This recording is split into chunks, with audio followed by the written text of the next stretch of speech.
There is more turmoil with the James Webb Space Telescope program. Having discovered more budgetary, managerial, and technical problems with JWST, NASA has announced another external independent review. This transmission is coming to you. Welcome to the Space News Review. I'm Andrew Gosser. You've got it. On April 6th, NASA announced it's assembling a new external independent review board for the agency's troubled James Webb Space Telescope program.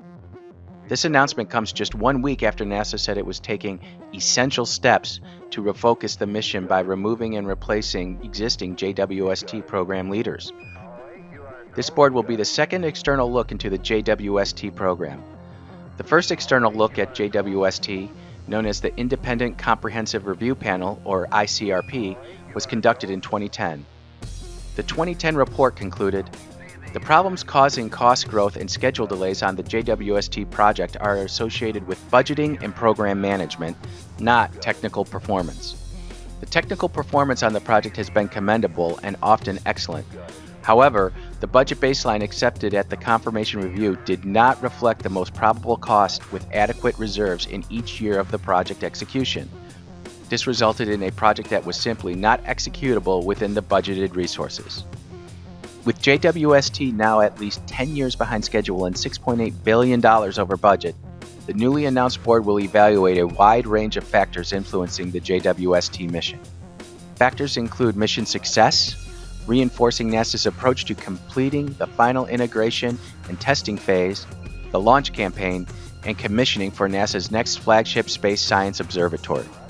The board, convened by NASA's Science Mission Directorate, includes individuals with extensive experience in program and project management, schedule and cost management, systems engineering, and the integration and testing of large and complex space systems, including systems with science instrumentation, unique flight hardware, and science objectives similar to James Webb Space Telescope. The independent review process is expected to be completed within 8 weeks.